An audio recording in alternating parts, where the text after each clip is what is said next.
नया कप्तान नया दाव। उत्तर प्रदेश भाजपा अध्यक्ष पद की दौड़ हुई तेज। क्या दिनेश शर्मा, धर्मपाल सिंह या दलित चेहरा रमाशंकर कठेरिया संभालेंगे कमान?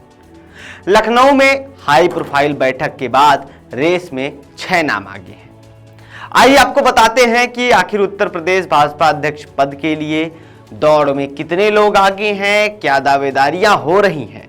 नमस्कार, मैं हूं पीयूष तिवारी और आप देखना शुरू कर चुके हैं नव भारत लाइव। दरअसल उत्तर प्रदेश भाजपा अध्यक्ष पद की दौड़ में कई दावेदारों ने नाम अपने सामने लाए हैं। इनमें से दलित चेहरे और ओबीसी समुदाय के नेता भी शामिल हैं। उत्तर प्रदेश भाजपा अध्यक्ष के चयन की कवायद तेज हो गई है। सोमवार शाम को लखनऊ में भाजपा के शीर्ष नेताओं की बैठक हुई। संघ के सह कार्यवाह अरुण कुमार और बीजेपी के राष्ट्रीय संगठक मंत्री बीएल संतोष सोमवार को लखनऊ पहुंचे थे। बताया जा रहा था कि सीएम योगी आदित्यनाथ और उप मुख्यमंत्री भी बैठक में शामिल हुए थे और इनमें से 2027 के विधानसभा चुनाव, पंचायत चुनाव और प्रदेश भाजपा अध्यक्ष को लेकर भी चर्चा हुई। भाजपा सूत्रों का कहना है कि अन्य पिछड़ा वर्ग, दलितों या ब्राह्मणों के प्रदेश अध्यक्ष की कमान सौंपी जा सकती है।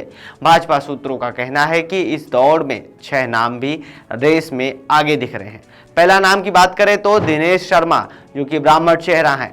पूर्व डिप्टी सीएम और अब राज्यसभा सांसद दिनेश शर्मा का नाम प्रदेश अध्यक्ष के पद की दौड़ में आगे है। वो पीएम मोदी के लिए काफी भरोसेमंद माने जाते हैं। शांत सौम्य स्वभाव के दिनेश शर्मा का आरएसएस से भी लंबा जुड़ाव रहा है। इसके बाद दूसरे पे आते हैं हरीश द्विवेदी।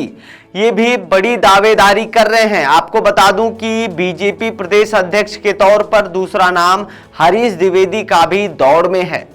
वो सरकार और संगठन दोनों में काफी अनुभव रखते हैं।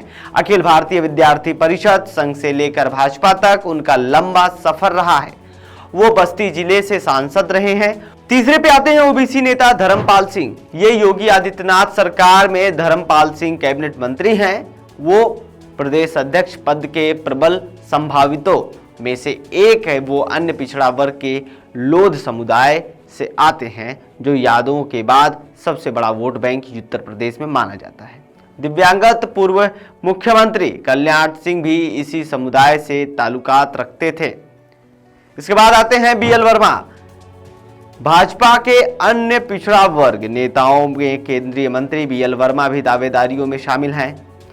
केंद्र के साथ राज्य में भी काम का उन्हें अनुभव है। वर्मा बदायूं जिले से ताल्लुकात रखते हैं और अभी राज्यसभा सदस्य हैं। बीजेपी यूपी में अपनी ओबीसी समाज के जनाधार को कतई कम नहीं करना चाहते हैं।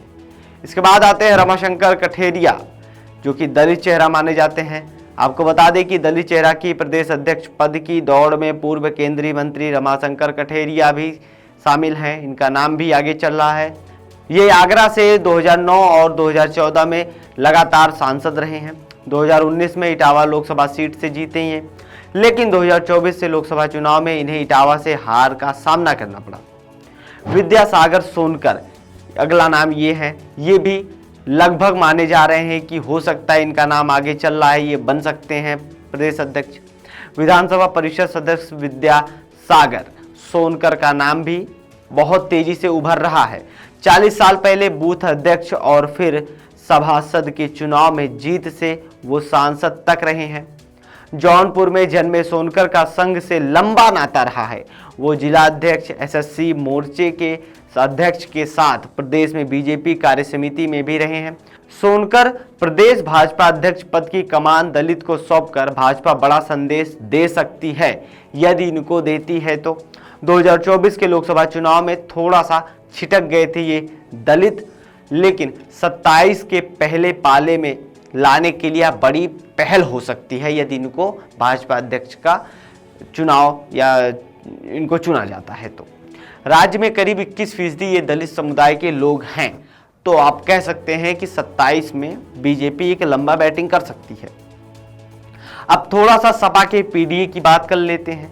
तो ऐसा माना जा रहा है कि यदि किसी दलित चेहरे को भाजपा का प्रदेश अध्यक्ष बनाया जाता है तो सपा के पीडीए की काट हो सकती है। आपको बता दें उत्तर प्रदेश में 2014 के बाद गैर यादव ओबीसी बीजेपी का बड़ा वोट बैंक रहा है। कुर्मी, कुशवाहा, मौर्य, निषाद, लोध समाज का वोट बैंक भी मिलता रहा है। ऐसे में ओबीसी या दलित समुदाय से प्रदेश अध्यक्ष नियुक्त करके भाजपा अखिलेश यादव के पीडीए की काट में भी सेंध लगा सकती है। यह चयन केवल एक संगठन प्रमुख का चुनाव नहीं बल्कि 2024 लोकसभा चुनाव में हुए नुकसान की भरपाई और 2027 के लिए दलित ओबीसी समीकरणों को साधने की एक बड़ी रणनीति है। भाजपा को एक ऐसा चेहरा चुनना होगा जो पार्टी के भीतर संतुलन बनाए रखे हुए विरोधी अखिलेश यादव की पीडीए यानी पिछड़ा दलित अल्पसंख्यक के दांव को प्रभावी ढंग से काट सके। सबकी निगाहें अब दिल्ली पर हैं कि बीजेपी आलाकमान किस चेहरे पर भरोसा जताकर यूपी की राजनीति विरासत पर अपना अगला दांव खेल सकती है या चलेगी। तो फिलहाल आपके भी मन में कई सारे नाम होंगे, तो आप भी कमेंट बॉक्स में लिखकर बताइए।